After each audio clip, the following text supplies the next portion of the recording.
Hello, welcome to the 4thDownPodcast. We are your hosts for today. My name is Alex, My name is Mickey. and today we're going to be recapping, well, not really recapping, but predicting the AFC North for the 2023 NFL season, in which should be another competitive year for the AFC North. Three teams are well in the mix. We posted an NFC North video Monday. 3 teams, potentially 4 depending on how Deshaun Watson plays. Yes, yes. But before we get into it, I'd like to thank you everyone who watched the NFC North video. We got 40 views, which pretty crazy for our channel. We appreciate all the views. We appreciate all the love. That did well, and we're gonna try to bust out these prediction videos every Friday and Monday. One division per day.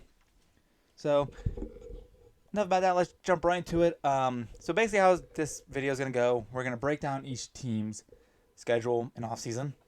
We're gonna start from last place, who he thinks gonna be in last place, and we're gonna work our way up. So for fourth place in the AFC North, we actually got the Cleveland Browns going 6-11. Now, the Browns in the offseason, they had a pretty quiet offseason, not really a whole lot of splashes, but they did get Zadarius Smith and Marquise Goodwin, in which I really do like the Zadarius Smith trade. I think him and Myles Garrett are very two elite rushers. They can get to the quarterback, and they definitely need defensive help. But Marquise Goodwin, decent receiver, played a good bit of years. I think he can help, along with Amari Cooper, help Deshaun Watson out. But we're going to break down every game, but we're going to go quickly, but not too quick, so you guys can understand what's happening. And we're going to start from week 1 and work our way down the list. So, to open a Brown season, they're going to host Cincinnati. I have a loss. Pretty simple. Then at Pittsburgh, another loss. Tennessee, they're going to go host Tennessee. I think they're going to win that game. You may want to call it an upset. And then Ravens, I have them losing. They have a bye week then after the Ravens game. And they host the Niners after the bye week. I have a loss. At Indy, a win. At Seattle, a loss. On a home against Arizona, I have them a win. And this 4-game stretch right here, at Ravens, Steelers, at Broncos, at Rams, I have losses for them. Jacksonville at home, I think they can beat the Jaguars. Chicago home, I think they can beat the Bears. At Texans, win. And I think the last 2 games, home against the Jets and at Bengals, are losses. Not pretty bad, huh? Yeah, I mean, thinking about what they did this offseason and how they played last year, I definitely agree with this list so far. And again, the Browns are one of those teams where we don't know what their season's going to look like. So this could be accurate, it could be worse, it could be better, and we just aren't going to know until the season starts. Yeah, no, and I mentioned too before we started the show, we're also going to mention too, there's a couple games which I think they could flip. I think, honestly, at Baltimore could be a flip game. The 2 Steeler games could be flip games too. Yeah, I mean, it's possible that the Ravens sweep them, and it's possible that they split. I could see it going either way.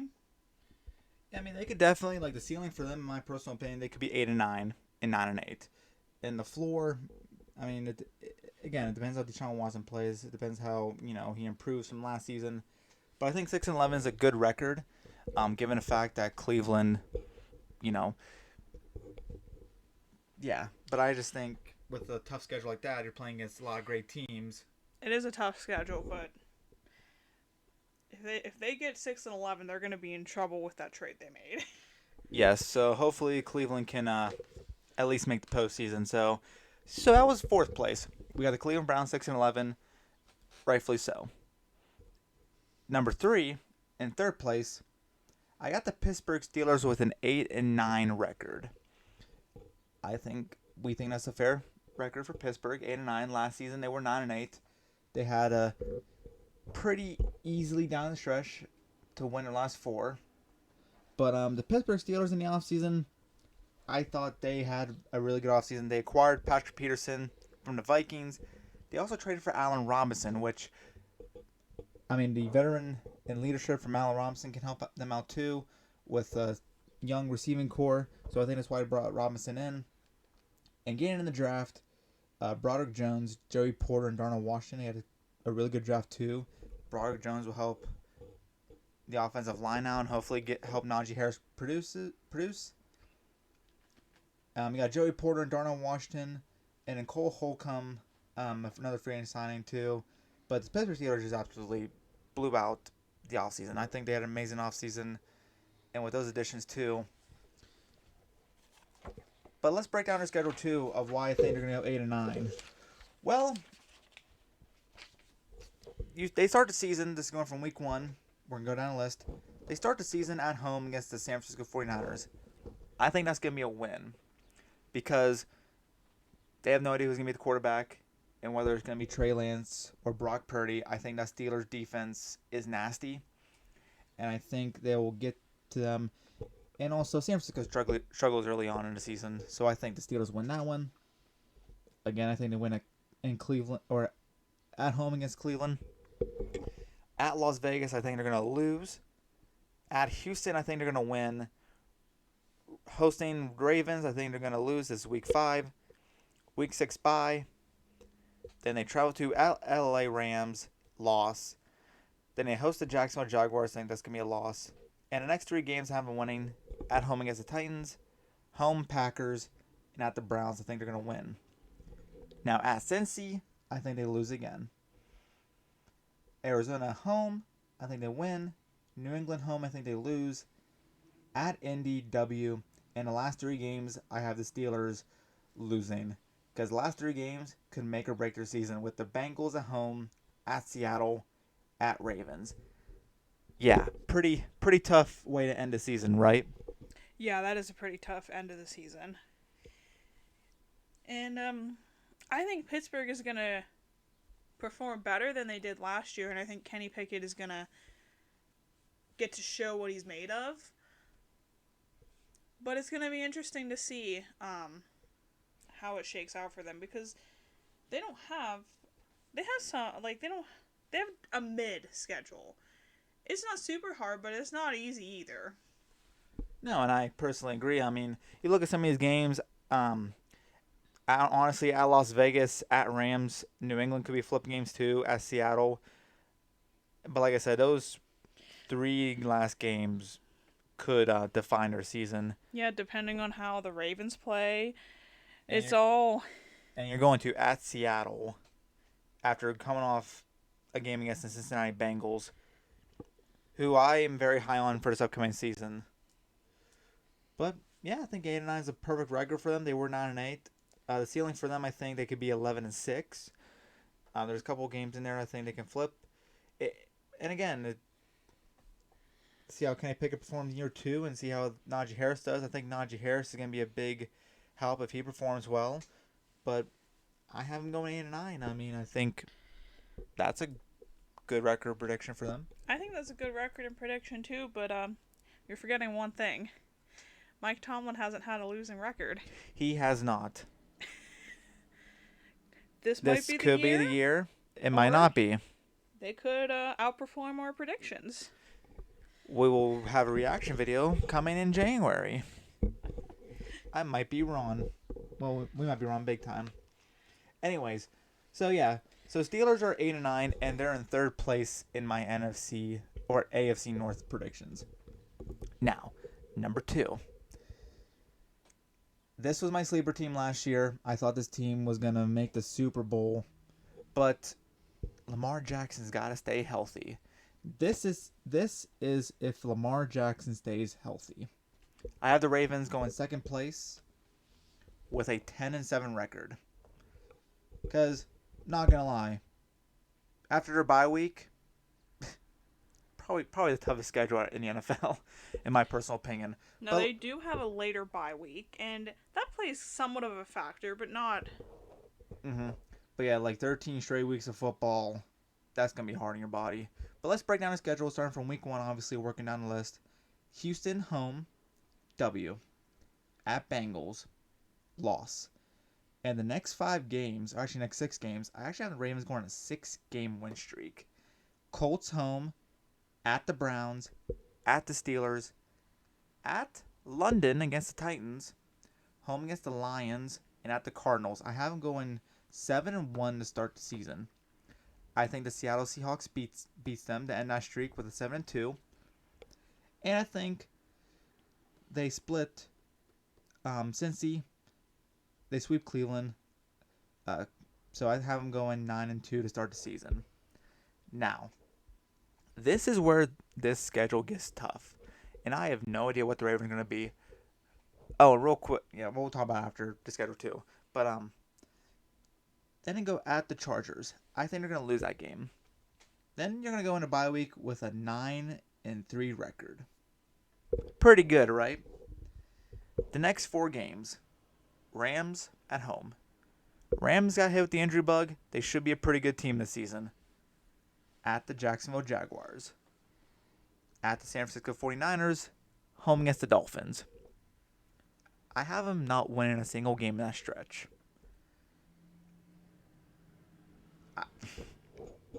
I mean, it's not completely a hot take, but Rams lost at home at Jacksonville, at 49ers, home against Dolphins, and I do have them beating the Steelers to go 10-7. And it's possible that some of those games might flip, but that is a tough stretch at the end of the season after their bye. The 2 games I think that can definitely be a flip are the Jacksonville Jaguars game and the Chargers game. Which is funny because the 2 I thought might be a flip would be the Rams and the Dolphins. Dolphins could be too. I mean, but that's the beauty about the NFL. You don't know what's going to happen. And like I said, these are our opinions. Everyone has an opinion. But, 10-7, I think that's good enough to make a wild card playoff spot. But again, I just think if Lamar Jackson's fully healthy, like throughout the whole season, their ceiling could be 13-4. I think they could beat the Chargers. They could beat the Rams. But we don't know because last 2 seasons, Lamar Jackson around that bye week 14, got injured. And that's not his fault, obviously. I mean, I hope he stays healthy. I hope he does well. I love watching Lamar Jackson play. But we'll see. But right now, I have him going 10-7. And before we go to number 1, which is obviously the Bengals, I forgot to mention their offseason additions. They went receiver heavy this offseason. They got Zay Flowers, a rookie, drafted. Then they got Odell Beckham Jr. and Nelson Aguilar. Lots of help for Lamar. Yes, lots of help indeed. Their biggest loss was releasing Calais Campbell and Ben Powers too. But I think the Ravens revamping that wide receiver core, I think it's going to help Lamar a lot. But yeah, I think 10-7. Yeah. And that leaves number 1. From one off season to the other. Yeah. From one off season to another, the number 1 team, and I think not only going to be AFC North champs, but potentially Super Bowl champs, are going to be the Cincinnati Bengals. And the kitty goes meow, according to Mr. Tom Grossi. Shout out Tom Grossi. The Bengals had a pretty decent offseason. They lost Jesse Bates, a huge loss. They got Orlando Brown, which they needed offensive line help big time. And they drafted Miles Murphy, defensive end, and DJ Turner to help out their defense. Now, the Cincinnati Bengals, I think this is going to be the last hoorah for them. Because they got to sign T. Higgins, they got to sign Jamar Chase, and they got to sign Joe Burrow. In the NFL, as much as we love to keep all those guys, that's not realistic to keep everybody. Who knows? They might. They might shock everybody. But let's start with the Bengals schedule. Starting from week 1. At the Browns, I think they're going to win. Home against the Ravens, I think they're going to win that game. Home against the Rams, I think they're going to lose the Super Bowl rematch from a few years ago. At Tennessee, win. At Arizona, win. Seattle, win. Home. They have an early bye. Yeah, they have a week 7 bye week. At the 49ers, I think they're going to win that game. We think the Bengals are a really good team. Just think with that defense at San Francisco, I think the Bengals have too much firepower offense. Buffalo, I think Bills get the rematch.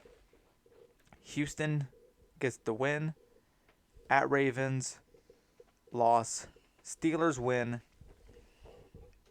In the next 4 games, at Jacksonville, Colts home, Vikings home, at Pittsburgh, we gave them some W's. You think the Bengals are going to win that? At the Chiefs, rematch, AFC Championship game, Mahomes is going to win that game. and they're going to end their season at home against Cleveland with a win. Now, out of all this, we think they're going to go 13-4, which not only could be good for the AFC North title, but potentially be the number 1 seed in the AFC. A couple flip games. Obviously, we think the Rams early week 3, but I just think the Bengals struggle early on too. That's and at KC, Joe Burrow always, except for that one game, beats Mahomes. Yeah, I think at the Niners could be a flip game too, because I think they could definitely beat the Niners, but I think the Niners defense, if the Bengals aren't able to fully address their O-line. Yeah, and the Niners got John Hargrave too, which is gonna amp up that defensive line too. But yeah, But I do see the Bengals sweeping division opponents other than the Ravens. They might split with them. yeah, I think the Ravens split with them too. They're two teams that are gonna be competing for AFC North. In those two division games, it could come down to whether or not who gets the division crown or not. The one thing I wish the NFL schedule did was make Cincinnati at Baltimore a week, like an 18 game again. But oh well. So a full recap, and I think I may have had a typo.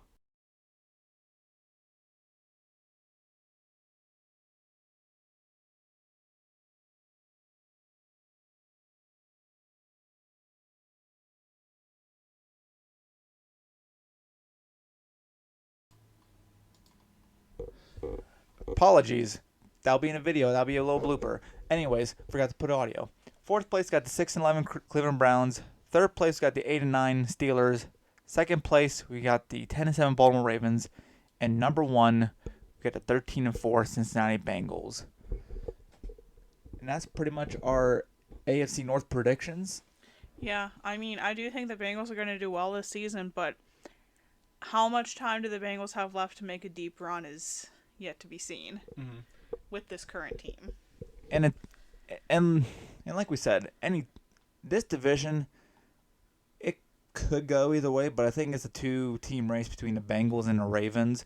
Steelers might jump a little bit, but I don't think they're going to jump as high as those two. I think give the Steelers another year or two, and they could be on the same level, though. But yeah, so those are our standings. The Browns, I just have no idea. Yeah, we got to see what the Browns do this season with Deshaun Watson and that defense. But that's going to be it for another video. Any final thoughts? I think this is going to be a fun division to watch. I mean, they all will be, but I think I'm excited to see. Oh, yeah, same. And I think before we go, Steelers at Ravens could be one. Could be one for wild card playoff grabs. Yeah, I could see that as well. Well, we'd like to say thank you all for watching. Again, thanks for all love in the last video too. We appreciate it. Monday we're gonna be doing the NFC South. Fun, but yeah. So we're done for today. Thank you for watching. Be sure to subscribe to us on YouTube. Be sure to follow us on Instagram and TikTok. Spotify is coming one day. So, alrighty, guys. Thank you for all love and support. Love y'all. Have a great rest of your day. See ya. Bye.